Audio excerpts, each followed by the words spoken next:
तो देखिए body movement का पार्ट 2 देखिए ये क्या है। तो बताया था जैसे पार्ट 1 में मैंने कि to move bone two muscles work together, दो मसल्स वर्क टुगेदर करता है, ये समझे होंगे होप आप। उसमें क्या था कि जैसे सपोज आप यूं स्ट्रेट किए, ठीक, तो दो मसल्स एक साथ काम करता है। तो एक ऊपर का मसल्स लीजिए और एक आपका ये बैक साइड वाला मसल्स हुई, मतलब कि इसमें क्या है, ये बाइसेप का मसल्स हो गया, ये ट्राइसेप्स का मसल्स, तो दो एक साथ काम करेगा। सपोज कीजिए कि हम इसको स्ट्रेट रखे हैं, अब इसको हम यूं यूं ज्वाइंट से फोल्ड कर दिए, तो क्या हुआ कि मेरा रिलैक्स होगा कौन सा मसल्स, ये मसल्स जो है मेरा रिलैक्स हो गया और ये कॉन्ट्रैक्ट हो गया। अब क्या है, यूं किए तो ये मेरा मसल्स क्या हो गया, कॉन्ट्रैक्ट हो गया और ये रिलैक्स हो गया। तो इस तरह से ये काम करता है। तो टू मूव बोन करने के लिए टू मसल्स वर्क टुगेदर, तो बेसिकली मसल्स का नीड मसल्स रिस्पॉन्सिबल होता है। तो अब हम देखते हैं कि our muscles and bone always required for movement, क्या मसल्स या बोन है हमेशा जरूरत होता है क्या मूव करने के लिए, कि विदाउट मसल्स बोन भी कोई मूवमेंट हो सकता है क्या। तो देखिए अब हम गेट ऑफ एनिमल्स के बारे में हम लोग जानते हैं, एनिमल का मूवमेंट के बारे में जानते हैं। गेट मतलब क्या होता है, ये कुछ और नहीं, मैनर और मूवमेंट, किस तरह से मूवमेंट हो रहा है उसी को हम लोग गेट बोल रहे हैं। गेट ऑफ एनिमल्स देखते हैं, तो मैनर और मूवमेंट्स एनिमल्स में देखते हैं क्या है नहीं है, ठीक है। तो पहला एग्जाम्पल हम अर्थवॉर्म उठाते हैं, ठीक है। अर्थवॉर्म क्या है, तो अर्थवॉर्म में क्या होता है ना कि does not have bones, earthworm में बोन्स ही नहीं होता है, देख रहे हैं। अर्थवॉर्म यानी केचुआ, देखे होंगे आप, इसमें बोन्स ही नहीं होता है। ये जो है made up of mainly rings joined into it, इसमें एक रिंग्स सा होता है, रिंग्स एक दूसरे से जुड़ा हुआ रहता है, ठीक, ये यूं ऐसे रिंग्स एक दूसरे से जुड़ा हुआ रहता है और यही केचुआ है, इसी को अर्थवॉर्म बोलते हैं, ठीक। तो made up of mainly rings joint into it, एक दूसरे के एंड से रिंग्स जॉइंट होता है, ठीक। तो देखिए मसल्स, इस अर्थवॉर्म में क्या होता है कि मसल्स जो होता है वो हेल्प करता है to extend and shorten the body. Actually body को बढ़ाना है या घटाना है तो क्या हेल्प करता है, उसमें मसल्स हेल्प करता है। तो फर्स्ट क्या है, एक्सटेंड करता है फ्रंट पार्ट ऑफ बॉडी को, कीपिंग रेयर पोर्शन जो है फिक्स्ड। पीछे का पोर्शन मान लीजिए कि ये अर्थवॉर्म है, यूं ऐसे रिंग बना दीजिए, तो इसको मूवमेंट करने के लिए हमेशा पहले फर्स्ट वाला पार्ट को ये एक्सटेंड करके आगे कर लेगा और फिक्स यहाँ से, ये देखिए ये इसलिए मैं ये दिया था, ये बीच से एक मिडिल पॉइंट, और ये वाला पार्ट को यूं रिलैक्स रखेगा। यहाँ से सेम है, यहाँ से क्या किया, ये सेम लिया और इस पार्ट को एक्सटेंड कर दिया, ये पार्ट को रिलैक्स कर दिया। अब जैसे ही इसको अब आगे बढ़ गया तो ये पार्ट को लेके यहाँ तक सपोज कीजिए, क्योंकि रिलैक्स पार्ट है ना, तो जब ये इसको जब कॉन्ट्रैक्ट करके ओरिजिनल पोजीशन पे लाएगा तो ये यहाँ पहुंच जाएगा। ये लकीर जो मैं आपको समझाने की कोशिश कर रहा हूँ, लकीर देके और ये वर्टिकल लाइन देके, तो ये यहाँ पहुंच जाएगा, फिर पीछे का ये रिलैक्स करना स्टार्ट करेगा, ठीक। ये यूं यूं यूं यूं यूं, और इसको फिर कांटेक्ट जब करेगा तो ये यहाँ आगे, कहीं यहाँ आगे आ जाएगा, क्यों कहीं ऐसे आ जाएगा ये, ठीक।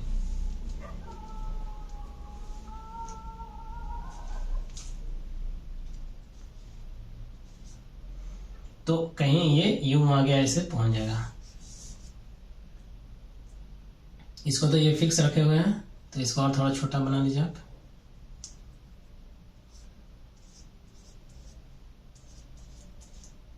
तो ये यहाँ से लेके अब यहाँ पहुंच गया, पहले यहाँ था अब ये यहाँ पहुंच गया, इसके बीच में ये था दिया हुआ है।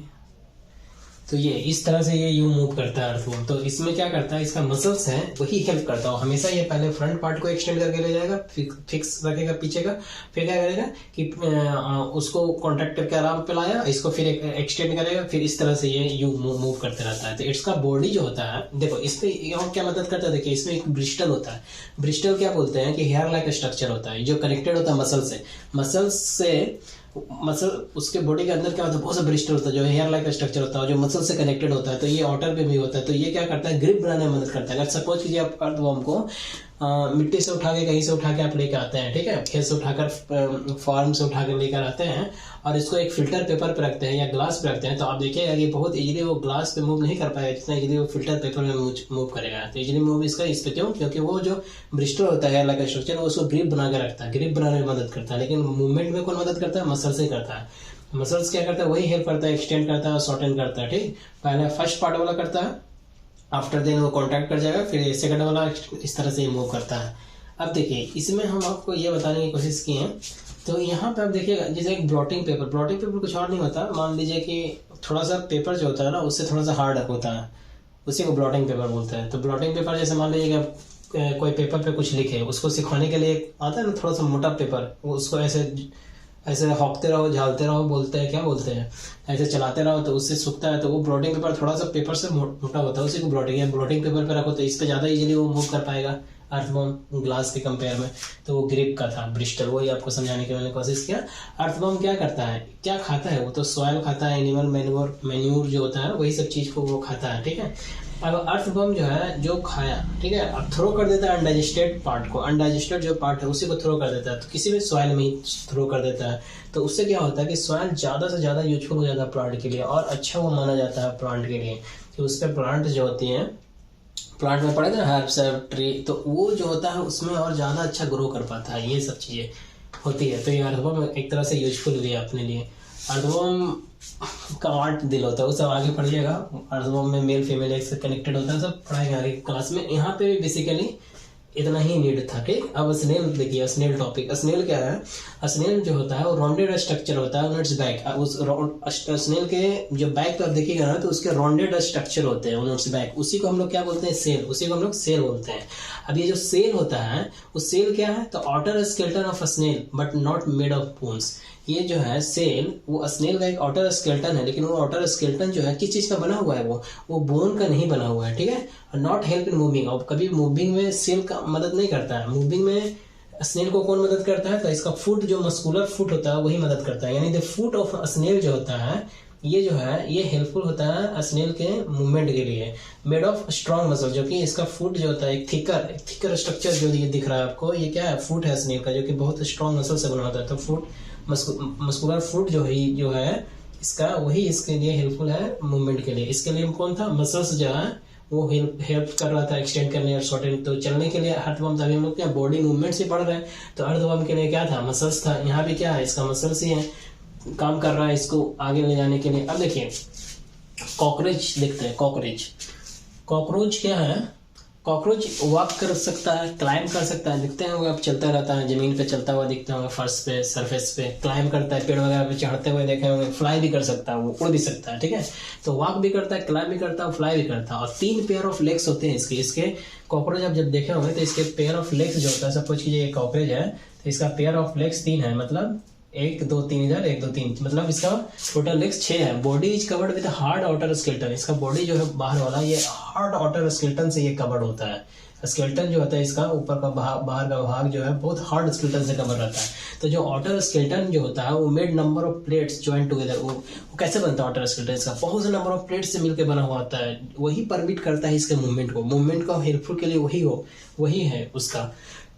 इसके पास 2 पेयर ऑफ विंग्स भी होते हैं, इस उड़ता है ना तो ये 2 पेयर ऑफ विंग्स होता है, मतलब 2 इधर 2 उधर, 4 हो गया इसके पास। और डिस्टिंक्ट मसल्स होता है, इसके मसल्स डिस्टिंक्ट होते हैं, ऐसा नहीं कि एक ही तरह का मसल्स मिलेगा। जैसे अगर नियर लेग देखेंगे इसका, वो हेल्प करता है वॉकिंग में, जो इसके नियर लेग्स होते हैं मसल्स वो इसको हेल्प कर रहा है वॉकिंग में। और बॉडी मसल्स जो होता है इसके, जो बॉडी का जो मसल्स है, ठीक है, ब्रेस्ट वाला जो पार्ट वाला एरिया पे जो मसल्स होते हैं वही इसको विंग्स, यही जो होता है विंग्स को मूव करवाने में हेल्पफुल होता है। और जिसके वजह से विंग्स जैसे मूव कर पा रहा है तो वो टू फ्लाई करता है, ठीक है।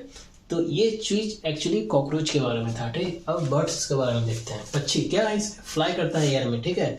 बोन जो है इसलिए फ्लाई कर पाता है एयर में क्योंकि इसका बोन बहुत हॉलो होता है और लाइट होता है, बहुत हल्का और लाइट होता है इसका, हॉलो मतलब खालीपन होता है उसमें, इस वजह से वेट होता नहीं, लाइट होता है। तो ये इसके लिए बहुत इजीली मूव कर सकता है, इसी वजह से बहुत इजीली मूव, मतलब फ्लाई। यहाँ मूव इसका किस तरह से हो रहा है, फ्लाई की तरह से हो रहा है। यानी बर्ड्स देखिए वॉक भी कर सकता है ग्राउंड पे, ऐसा नहीं है। हम मूवमेंट का जब बात कर रहे हैं तो यहाँ पे था क्या कि इसका मूवमेंट वॉक भी है, क्लाइम भी है, फ्लाई भी है। वॉक कैसे है, क्लाइम कैसे है, फ्लाई कैसे है, तो अभी हम बताएं। वॉक है जो फ्लाई इन एयर, ये नियर लेग्स जो है वो डिस्टिंक्ट मसल है, यहाँ भी मदद कर रहा है।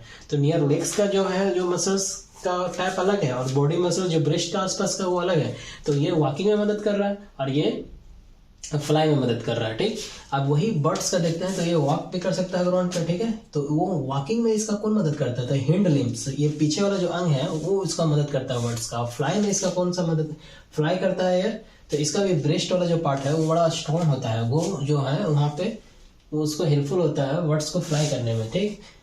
और चूंकि उसके पास विंग्स होते हैं तो स्वैन डग ये जो है ये चीज अगर देखते हैं वर्ड्स में, ये स्विम भी कर सकता है। तो वर्ड्स में आपको बहुत सा वर्ड्स मिलेगा जो फ्लाई कर सकता है, वॉक भी कर सकता है, बहुत सा मिलेगा कि स्विम, इवन स्विम भी कर सकता है, जैसे स्वैंस हो गया, डक हो गया, ये सब स्विम भी कर सकते हैं। ठीक, तो ये आपका वर्ड्स के बारे में था। अब देखिए फिश क्या होता है। फिश जो होता है, इसका बॉडी जो होता है, body taper at both ends, दोनों एंड्स पे जो बॉडी होता है टेपर। टेपर मतलब क्या होता है कि बड़ा स्ट्रीम लाइंड होता है, मतलब बहुत ज़्यादा स्पेस नहीं लेता, बहुत कम स्पेस का होता है। जैसे बीच वाला पोर्शन ज़्यादा स्पेसियल रहेगा और पीछे का पोर्शन बहुत एकदम थोड़ा सा रहेगा। थोड़ा सा इन द सेंस क्या, चौड़ा नहीं, एकदम वो समेटा हुआ रहेगा, अपना में समेटा हुआ, एकदम छोटा सा इन द सेंस कि बहुत समेटा हुआ रहता है। फिश का तो आप देखिए, फिश तो जानते ही होंगे ना आप, यूं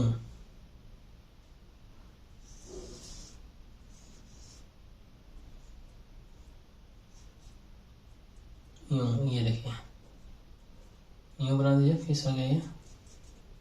ठीक है, मान लीजिए ये फिश है, यहाँ पे ये जो है ये ऐसे से जो होता है ये फिन्स कहलाता है।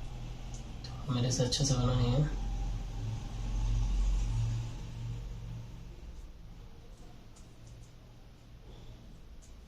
यार फिश बनाते थे ना। मान लीजिए ये फिश है, ठीक। अब देखिए ये फिश है मान लीजिए आप, अब ये जो है यूं, ये सारे फिन्स होते हैं और ये आपका मिडिल वाला पार्ट हो गया। अब देखिए यहाँ पे फिश का मैंने बता रहा था, तो बॉडी टेपरेट बोथ इन, दोनों एंड पे क्या है, एकदम बड़ा वो समेटा हुआ है, कंप्राइजेज है बहुत। ठीक है, बहुत क्या बोलते हैं उसको संकीर्ण बोल सकते हैं, बहुत संकीर्ण है एकदम। ठीक है, तो बॉडी टेपर होता है बहुत एंड्स पे, स्ट्रीमलाइंड, ये बताने की कोशिश कर रहा था आपको। और स्विम करता है ये फिश, कैसे स्विम करता है, तो flexing their bodies and tail back and forth करता है। ये जो टेल इसका है, इसको आगे पीछे करता है और अपने बॉडी को फ्लेक्स करता है। ठीक है, फ्लेक्सिंग करके अपने बॉडी को वो स्विम करता है। और फिन्स जो होता है, ये फिन्स जो होते हैं, जो लगे हुए रहते हैं, वो मेनली हेल्प करता है to keep balance of body and to keep direction, एक डायरेक्शन देने में मदद करता है और एक बैलेंस बना के रखता है ये जितने फिन्स होते हैं। तो अंडर वाटर डाइवर्स देखते हो, जितना भी आप अंडर वाटर वो तैरने की जो कोशिश करते हैं, स्विम करने की जो कोशिश करते हैं, वो हमेशा बियर करते हैं फिन लाइक स्ट्रक्चर, जिसको फ्लिपर बोलते हैं, उनके फीट, अपने फीट पे पहनते हैं, ताकि उसको क्या करे, एक डायरेक्शन दे, एक बैलेंस बना के रखने। ये फिश के बारे में था। स्नेक के बारे में देखिए, स्नेक क्या है, लॉन्ग बैकबोन होता है, इसका बैकबोन बहुत लंबा होता है, इसके पास बैकबोन बहुत लंबा होता है। Form of loop, move not straight, ये कभी भी स्ट्रेट नहीं मूव करता है, ये फॉर्म करके एक लूप फॉर्म करके ये मूव करता है। ठीक, और ये स्लाइथर मूवमेंट, इसके मूवमेंट को क्या बोलते हैं, स्लाइथर मूवमेंट बोलते हैं। स्लाइथर मूवमेंट मतलब साइड टू साइड मूव करता है, मतलब दाएं बाएं ऐसे, यूं, कभी भी स्ट्रेट नहीं जाता है ये स्नेक। स्नेक कैसे जाता है, यूं ऐसे दाएं बाएं करते हुए मूव करता है। ठीक है,